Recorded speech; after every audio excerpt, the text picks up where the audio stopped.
In terms of the small business concessions for capital gains tax purposes, the devil is really in the detail. There are a number of conditions that you have to be able to cover off on before you're eligible to apply them. It's going to be driven by each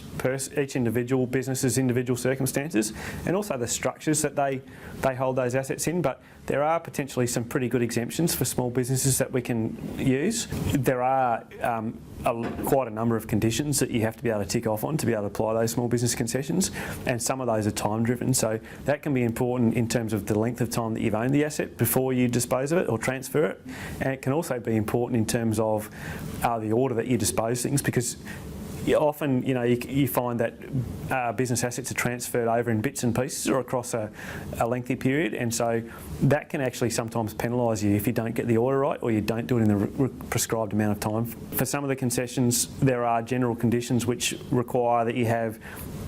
assets below a fixed level, and so that can be really important in terms of getting a firm handle on getting your head around the values that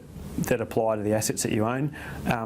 The sorts of assets that are caught by the conditions and the sort of debts that you can net off to get to that sort of asset level, particularly where you've got trust structures. Often it's necessary to be able to trace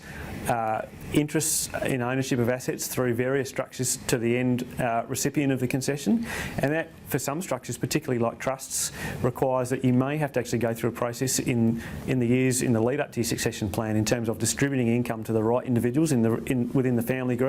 to ensure that you're actually eligible to apply the concessions. So in terms of the documentation and paperwork that you put in place, there are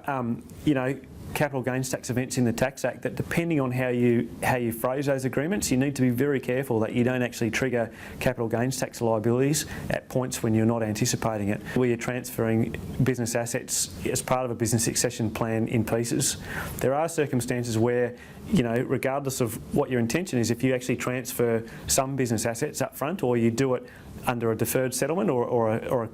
deferred instalment contract for sale, that if you're not careful, you can actually trigger all of the capital gains tax up front, which can be a really nasty consequence, particularly if you've got no actual cash changing hand. The Commissioner is pretty active in this space in terms of audit activity, so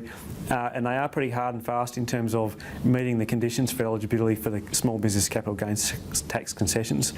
I guess that's really the summary of a successful business succession plan that actually goes in the way that you planned it.